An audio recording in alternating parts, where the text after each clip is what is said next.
چێشتی مجێور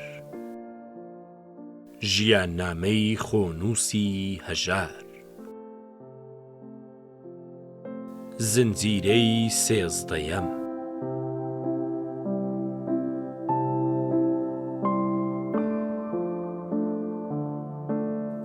شەو لە ماڵی هەواڵێکی چۆدارم میوان بوو. خەستوویەکی پیری زۆر ناحەزی هەبوو.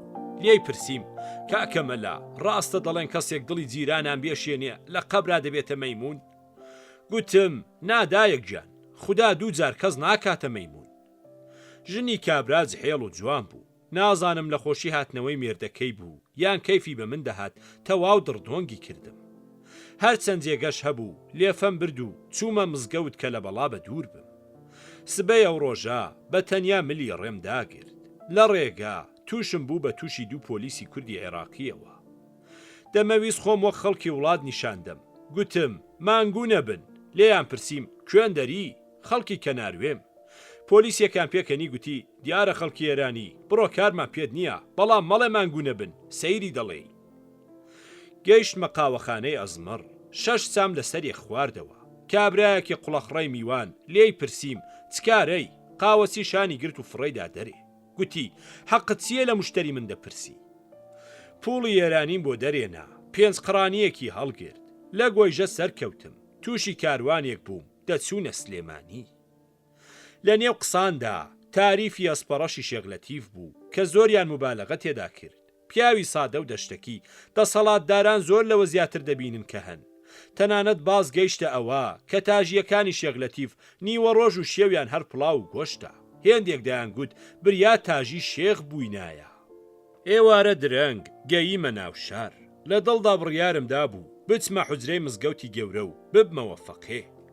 بەڵام دەمزانی لەوێ ئیستراحەت ناکەم.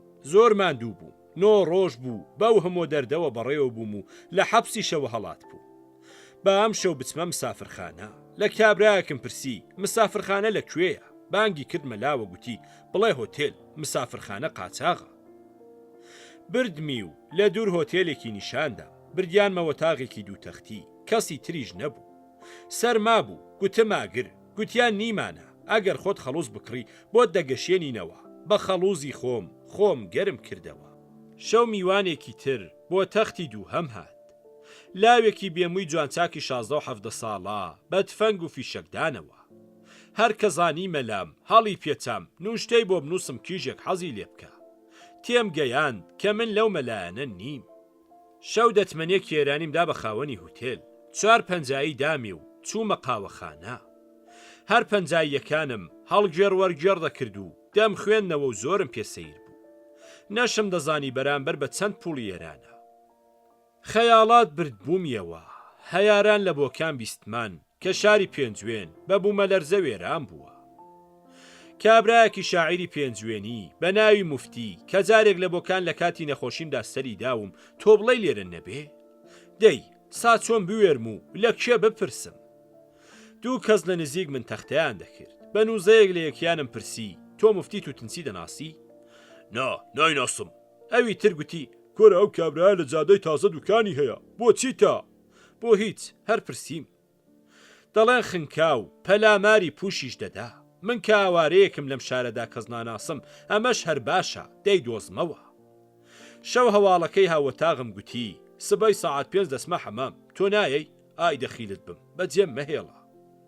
بەیانی هەر تاریکان بوو. چووینە حەمام. لاوەکە دەیگوت کوڕاغام لە بازیان. گوتی مەلا وەرە پشتم بشۆ. گوتم تۆش پشتی من دەشۆی؟ گوتی نا چە حەدت هەیە؟ گوتم من ڕاعەتی بازیان نیم. هەر کەسە کوڕی بابی خۆی. بەچکە ئاغا دیار بوو دڵی ئێشا بوو. بەر لە من لە حەمام دەرچوو بوو.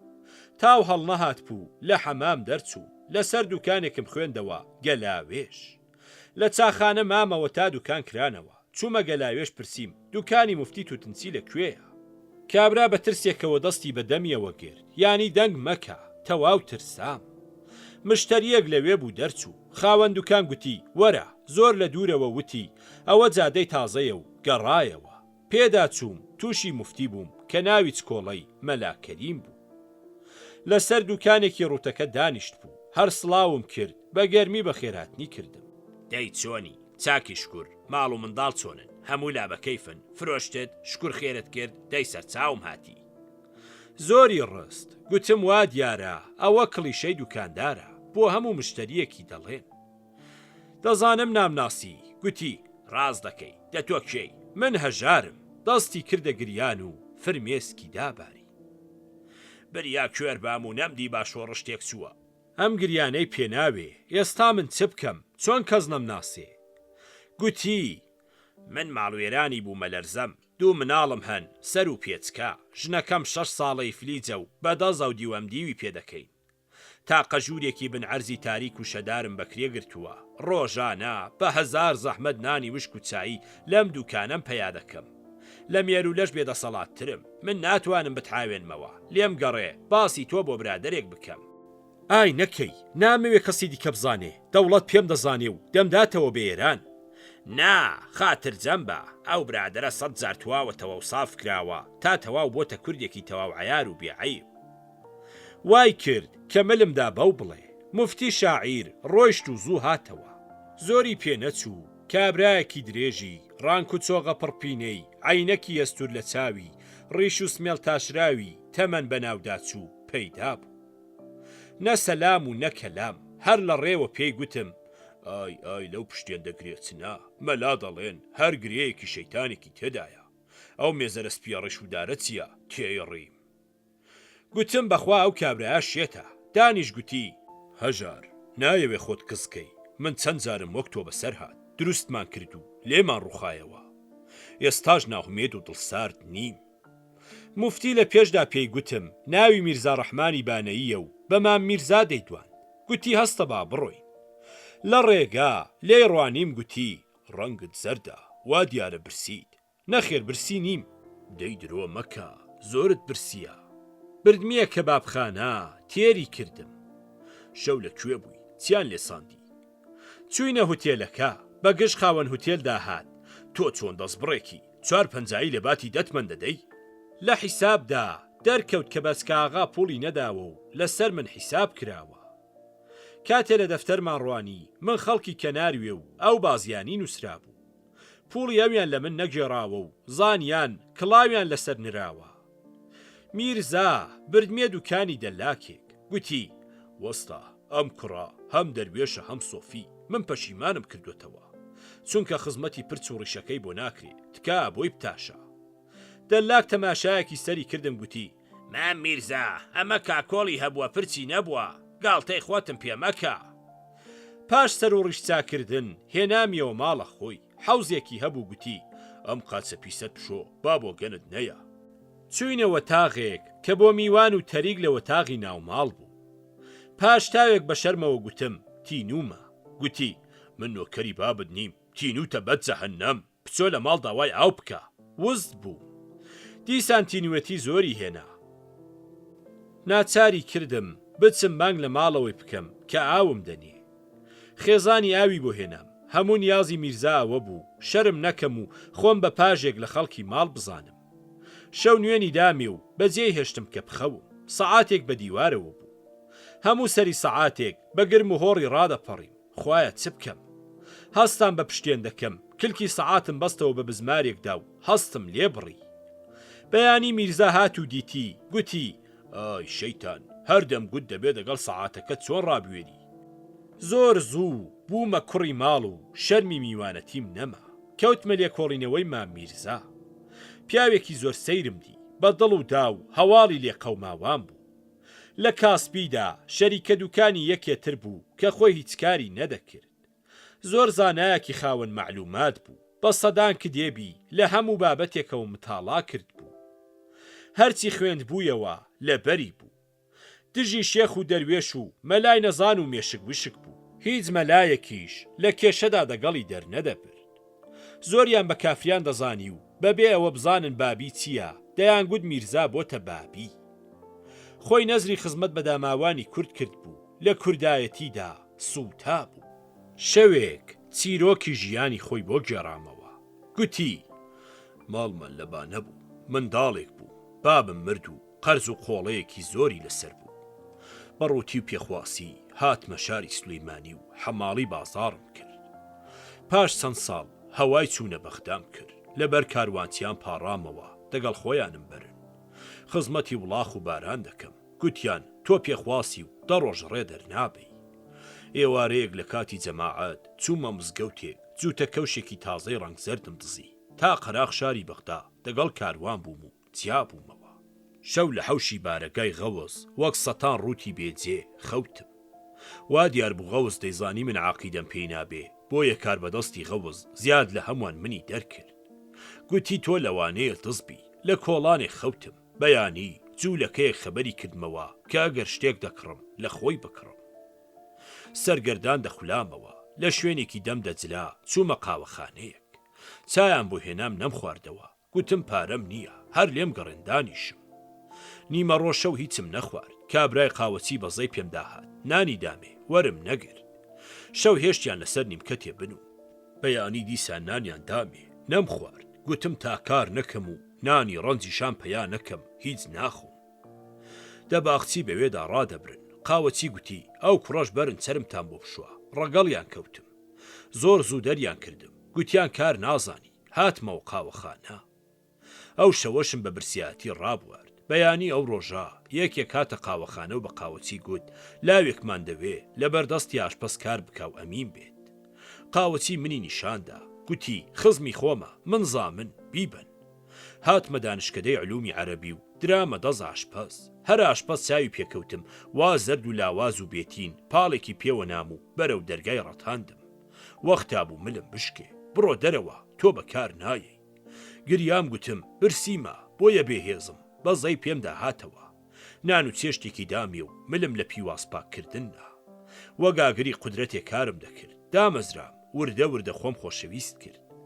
زۆربەی کاری ئاشپەزخانەکەم گرت بووە ئەستۆی خۆم گەیمە پلەیەک کە کڕینی کەرەستەی بازاڕیان بە من دەسپارد و دەستیان پێ لە کاری ناو ئاشپەزخانە بەردام و حەسامەوە خوێندکارەکان کە زانیان نەخوێندەوارم دەرسیان پێدەگوتم کەم کەم وام لێ هات کە ببمە یەک لە خوێندکارەکان و بەڕەسمی ناوم بنووسم توانیم لە ئازموندا سەرکەوم و پلە پلە بەرەو ژوور چووم تا دانشکدەکەم تەواو کرد لە دەورانی خوێندنمدا کە عەرەبیم باش دەزانی و لە سارد و سەودای ناو بازار شارەزا ببووم بازرگانی کوردی سولەیمانی زۆریان خۆیان کرد بووە ئاشنام و ماڵم بۆ دەکڕی دەگەڵەوەشە خۆم شتم پێدا دەناردنەوە بۆیان دەفرۆشتم تەواو ببوومە خاوەن پارە تەنیا شتێک کە بەلامەوە گران بوو تکای میوانانی سولەیمانی بوو کە دەبوو بیان بم زیارەتی شێخ و مشایخی بەغدایان نیشاندم کە زۆر وەختی دەگرتم فێڵێکم دۆزیەوە هەژنۆ حاجی و ماجی مۆدوخۆ دەدا هەر لە دەوری دانشکەدا تووشی هەر کاولێک دەبووین دەمگوت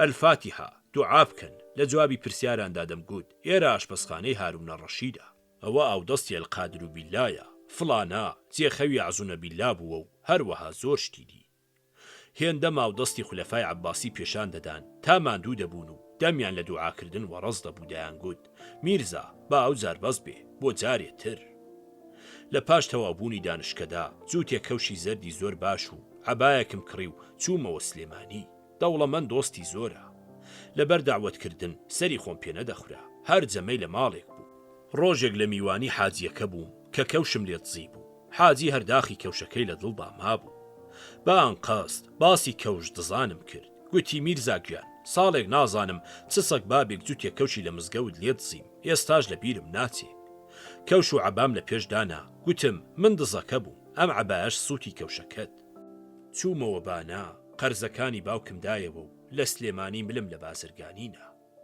هەر لە زەمانی عوسمانیەوە تا بڕانەوەی شۆڕشەکانی شێخ مەحموود لە هەر کوێ داوای ئازادی کوردستان کراوە بەشداریم کردووە تەنانەت هاتمە سەقز بۆ یارمەتی حەمە ڕەشید خان و کە دیتم بەرهەڵدایە بەجێم هێشت ئەوای ئێستاش کە پیر بووم و داراییم زۆری لە کزی داوە دڵم بەوە خۆشە کە بتوانم یارمەتی داماوان بکەم ئێرانی کە بە قاچاق دەهاتم بچنە حەج میرزا دەرک و دیوانی بۆ دەکردنەوە و پاسپۆرتی بۆ ساز دەکردن لە بیرمە ڕۆژێک دەگەڵ میرزا لە دوکانێک بووین کابرایە کات لە تەپڵی سەریەوە کەسک بوو تا سەر کەوشەکەی سەید بوو ئەمما سەید بە زاراوەی مەریوانی گوتی سەڵام میرزا و ڕەحمان کامەیە ها کاکە چت دەوێ دەچمە حەج وتیان بێمە لای تۆ باشە کاکە دوو عەکسی خۆت بێنە بەڵکو کارێکت بۆ بکەم میرزا نابێ مەحتەلم کەی من ئەم شەو دەبێ بچمە بەغدا میرزا گوتی سەید لاچ و خۆت لادا ماڵ وێران ئێستا کەرێک بتبینێ قەپاڵت لێ دەدا وە دەزانێ بارە وێنجەی کورە ئەگەر بە 20 ڕۆژ بۆ جێبەجێکەم دەبێ شوکری خوا بکەی.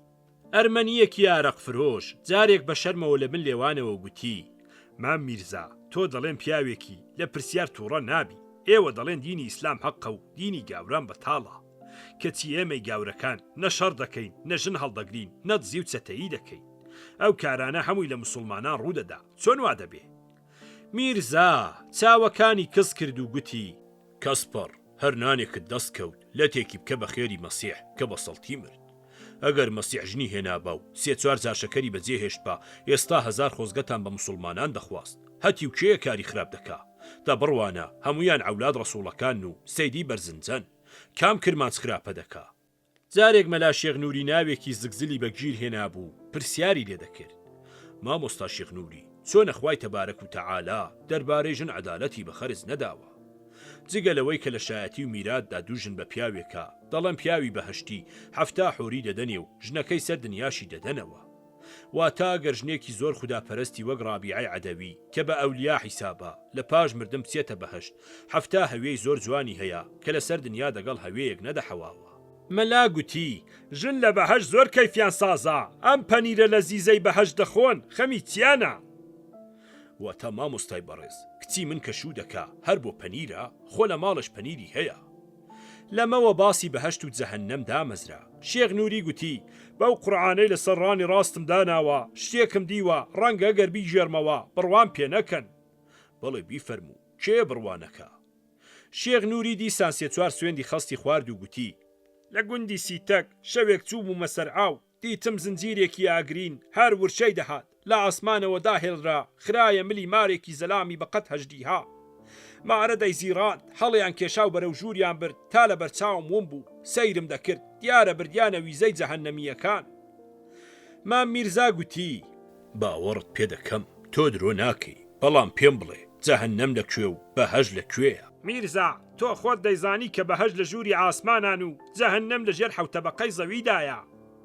دەسا مامۆستا گیان بەو قورعانەی تۆ سوێندت پێ خوارد ئەو مارەیان بردوۆتە بەهەشت بۆ گیانی بەهەشتیەکان ئەگەر بۆ جەهەندەم بە دەبوایە عەرزی بۆ هەڵکۆڵن و کونی کەن و مارەکەی تێخەن. بەخوا مام میرزا قسەکە جێگەی فکر لێکردنەوەیە. سەید عەلی بیسمیلا ناوێک هەبوو بەرزنجەیی تاخوا حەسکا ناشرین و خوێنتاڵ و زمانپیس و شەڕفرۆش بوو. ڕۆژێک میرزا لێی پرسی دوو ئیشکالم هەیە بۆم حەلکە. یەکەم دەڵێن ئەگەر مزگەوت ڕووخاوە میحرابی ماوە دەڵێن پێغەمبەر زۆر جوان بووە تۆ کوێت بە گەو باپیرت دەچێ. دووهەم دەڵێن موسڵمان 400 میلیۆنن ئایا بە تۆوە حیساب کراوە یان بە تۆڕا 400 میلیۆن و دانەیەکن؟ دیارە جوابی سەید عەلی 1000 جنێوی سەر بە کوڵکە بوو. میرزا لە تاریخ سیاسەت ئەدەبیاتی کوردی و فارسی و عەرەبیدا بەحرێک بوو بێبن هەر خۆش بووە و قسە بکە و گوێی لێ بگری. بەڕاستی ئەو کابرایە مامۆستایەکی زۆر گەورە بوو بۆ من و زۆر شتی لێ فێر بوو. میرزا لە نەورۆزدا بردمیە بەغدا ڕۆژێک گوتی دەترسم لە ماڵە من بتگرن دەسەڵاتم نییە ڕزگارت کەم و ئابڕووم دەچێ بابت کەمە پەنابەری شێخ لەتیف و واژ ناکەم بزانێت تۆ لە لامی تا نەزانم قبوڵت دەکا. ئەو ڕۆیشت و زوو هاتەوە پاش تاوێک شێخ لەتیف بە تەنیا بە ترۆمبێلێکەوە هات و بردمیە ماڵە خۆی. باوەش بڵێم وەک دەڵێن ناوی گەورە و شاری وێران منێکی وا نەزان و دنیا نەدیتوو ناوەکەم وەک شاعیری شۆڕشی کورد وە پێش خۆم کەوت بوو دەوروبەردان ناسیم. شەوێک میرزا پرسی تۆ جحێڵی شێخ نەزمەدینێک هەیە دەڵێ هەژار ئاوەڵفەقێن بووە کە ئەو زۆر پیرە تۆ دەیناسی؟ نەبەخوا باشە گاڵتەیەک دەکەی. سبەی شەو شێخ و چەند برادەرێکی بانگ کرد بوو کە دەیان پرسی ئەمە کێیە دەیگوت سۆفیەکی زاهیلە و من ڕیش و پرچم پێ تاشیوە. لە ناو قساندا لە شێخ نەزمەدینی پرسی هەژاری ئاواڵت لەکوێیە؟ گوتی دەڵێن لە بیارەیە بریا بەهاتایەتە ئێرە ئای چەند بۆی بە تاسەوەم. دەستی کرد بە حیکایەت گێڕانەوەی هاواڵەتی گەرمی خۆی و من کە چەند ساڵ پێکەوەمان خوێندووە. میرزا گوتی سوێند بخۆ کە درۆ ناکەی. شێخ خود بوو تەماشایەکی منی کرد گوتی نەکاوە هەو بێ بەخوا نەمدیوە بەڵام خۆشم دەوێ. شێخ لەتیفی شەر بە ناوەکەم خۆشی دەویستم لە ماڵی ئەو دامەزرام. لەوێشەوە چەند کەسێکی وەک ڕەفیق چالاک مەحموود ئەحمەدی معەلیم و زۆر کەسی دین بوونە ئاشنا. چاوم بە برای مەحمەد کەوت کەوی ژەندامی کۆمەڵە بوو. شێخ لەتیف لێی پرسییم برایمت چۆن دیت؟ گوتم پیاوێکی زرینگ و زانایە و زۆریش کووردە، بەو شەرتەی خۆی بکەنە سەرۆکی کوردستان. کاتێ مەلا مستەفا لە سابلاغ بوو، هەمزە عەبدوڵڵا ناوێکی ڕاستپارد بوو کە حیزبێک بۆ کورد لە عێراقدا مەزرێنێ و کاغەزی دابوویە. شەوێک گوتیان مامۆستا دێت، هەمزە عەبدوڵڵا پەیدا بوو، پیاوێکی زۆر لوتبەرزی قۆڕدەماغم هاتە بەرچاو. گێڕایەوە کە لە سابلاغ وەک پێویستە قەدری نەگیراوە و قسەی وای کرد کە هەر شەلاتێک پێشەرمە بیڵێ. دەربارەی دەوڵەتانی ئەمریکا و ڕۆژاواوە فەرمووی هیچ جێگەی نیگەرانی نین. کارگەران لە زیاتی بارود خۆڵ دەکەنە ناو بۆمباکانەوە و سەرکەوتن هەر بۆ دەوڵەتی سۆڤیاتی خۆمانە. دیارە قسەی مامۆستا زۆر بە یحتوبارە و کەس ناکرێ بڵێوانیە. هەرچی دەمدی دوو پیتولەتێکی خوێند بوو، کۆمونیستی دواتەشە بوو، سەر و بنی قسەیان سڵاوت لە دیداری ستالین بوو. من کە هیچم دەباراندا نەبوو، هەرگیز لە کۆمونیستی شتێنەگەی بووم، جارێک ویستم گلە بکەم کە ڕۆزێمان بەجێهێشت و شەرتیان نەبردە سەر. زۆر بە توندی بەگژمدا هاتنەوە و بە 1001 دلیل حاڵیان کردم کە رووسیا لە مەسلحەتی کوردە و کارەی کرد. ئەمریکا دەیەویست یاریدەی ئێران بکە و کوردستانیان وێران دەکرد. ڕووس بە ئەمانەت خۆی کێشاوەتەوە. ڕۆژێکی نەدوور دێتەوە و ئازادمان دەکا. لێنین وای فەرمووە، ستالین وا دەڵێ و ژاندۆڤ عەقیدەی وایە. هەر گێژیان کردم، با بەوانە زۆر دەزانن.